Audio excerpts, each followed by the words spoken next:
With masses of migrant workers moving to find work in California, small communities sprung up along the most commonly traveled paths. These communities had rules and each family looked after the others. The common interest was accepted by everyone, and these groups became an agglomeration of all of the families involved.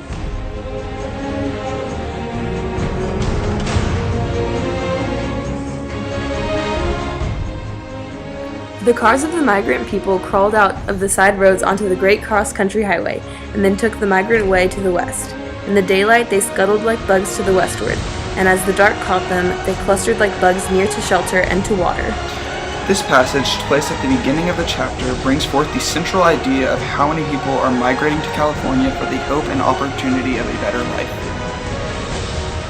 Steinbeck portrays camp as a world of its own. Every night, a world created, complete with furniture, friends made and enemies established. A world complete with braggarts and with cowards, with quiet men, with humble men, with kindly men. Every night, relationships that make a world established, and every morning, the world torn down like a circus. Thus they changed their social life, changed as in the whole universe only man can change. They were not farm men anymore, but migrant men. This locus classicus asserts how drastic of a transformation the migrant farmers underwent.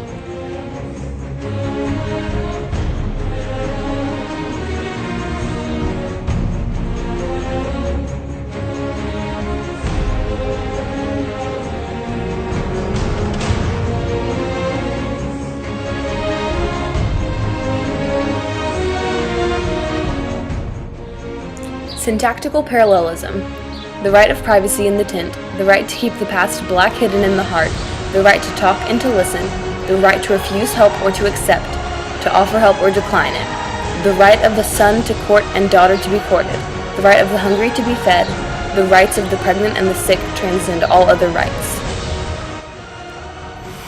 It is unlawful to foul near the camp. It is unlawful in any way to foul the drinking water. It is unlawful to eat good, rich food near one who is hungry, unless he is asked to share.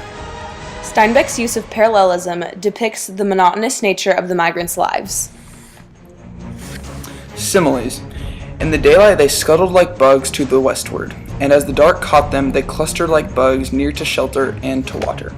Steinbeck uses simile to compare the quality of migrant workers to bugs crawling into a new space where they are unwanted and a hassle to hosts, just as the work camps didn't have room for all the workers traveling into them. Every night, relationships that make a world established, and every morning, the world torn down like a circus.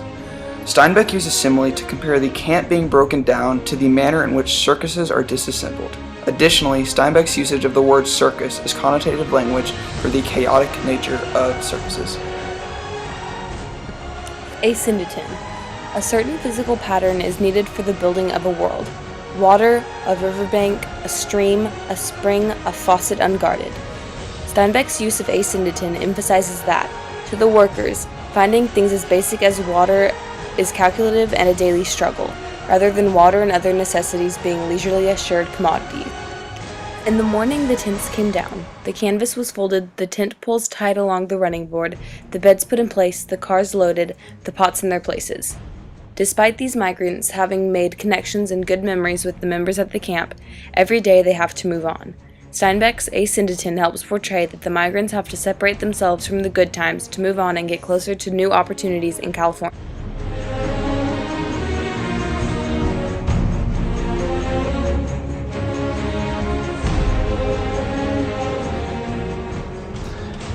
In this chapter, migrant workers come together to achieve a common goal, survival. In previous and in following chapters, the Jodes came together with the Wilson family. In both instances, the families that chose to join together rather than remaining alone prospered more along the road. To assert how helpful having the Wilsons alongside them was to the Jodes, Steinbeck inserted this chapter as supplemental evidence. These farming communities provided a feeling of safety and security in a time when lost, confused migrant workers needed it most. Written in a time in which social injustice in the workplace was rampant, The Grapes of Wrath was created to address the problems Steinbeck saw every day: overpromising of available positions, underpay, and bad living and working conditions among them. With the first chapter taking place still in Oklahoma, the reader is presented with the history of how such massive amounts of workers made their way to California all at once. The Jodes' experience with teamwork enhanced their journey to a better life, and, universally, accepting support and supporting others while undertaking monumentally large tasks will make them seem more manageable and be more successful.